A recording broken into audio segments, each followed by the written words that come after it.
Welcome to Frank's School. 43rd day of the 4th year. Story of English, the mother tongue. That's the 7th episode, and these are the two parts that I would ask you to watch today after I'm done here, the 3rd out and 4th out of 7. Samuel Johnson, that's where he stopped, and now he's going to talk a little bit more about Samuel Johnson. A lot of Americans, if you say who wrote the dictionary, they're going to say Webster. That's the American dictionary. Samuel Johnson had quite a long time before that done it for England. Well, it had an effect of standardizing, as he's going to explain. And I've begun to zero in on this word standard.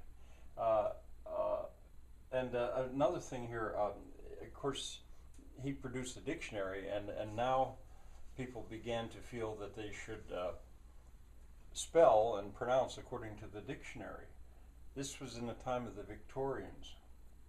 Well, these words, I'd remind you maybe that in the background in what I'm teaching, maybe this whole year, at least the first half of the year, I'm pursuing that question of what happened to me in my tastes toward the Victorian times. Why is it that things tended to lose their beauty for me? And I've begun to think maybe standard is one of the issues that I have. Later, not right now, but later I'm going to be talking about this book in the light of the way I build. There are codes for building. This is the Architectural Graphics Standards. Well, I've got real issues with standards because they standardize. And standard English is the same way. Well, so anyway, I'll mention that in passing. You'll hear examples of, in England, what's called the public school accent. It doesn't sound good to a typical American, I don't think. Also, received pronunciation. This is so British, and it is so foreign, I think, to Americans that very idea that, well, you have to pronounce words a certain way to be received. RP, received pronunciation. I don't know if he's going to talk about that later on or not. I made a bit of a joke, I think it was last year, when I was teaching, in my course, when I was teaching about, I think it was how to punctuate and have fun with it. I think it was in that series.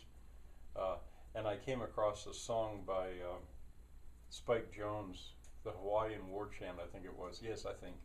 And I suggested that that should be try to sing that in received pronunciation, right? Well, it was kind of a joke, but I was sort of picking at that. Now, you're going to hear him very accurately describe what happened with the word face, as it's spelled like that.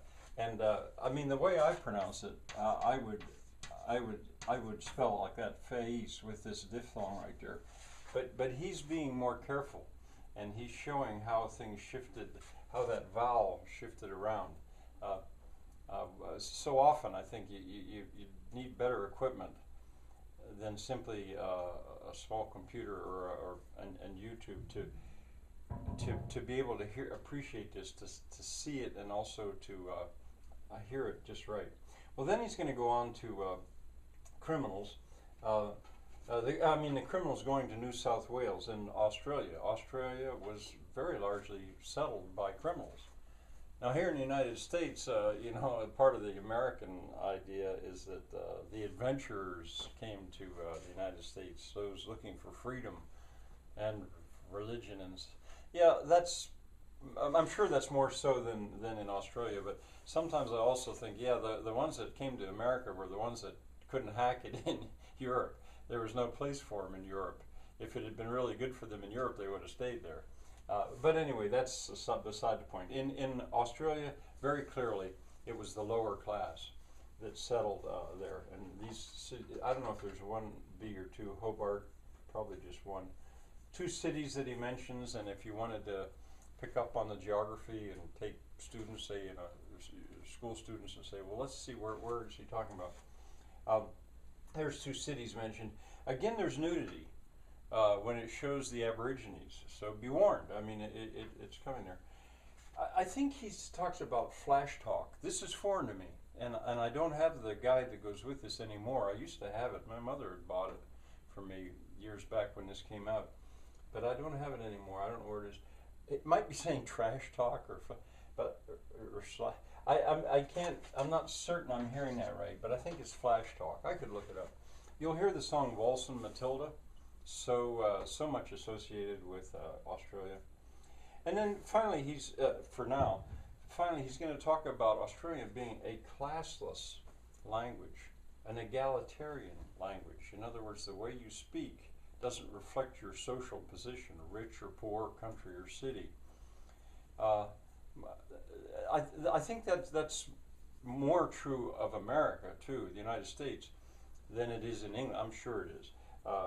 But I guess I've never been to Australia, but I guess in Australia it's even more so. Finally, one other thing. I looked up argot. I wanted to know. And argot is not the same as jargon.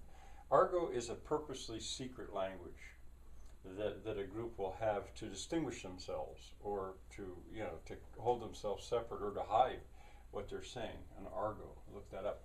All right. Well, stick with me. I'll see you tomorrow.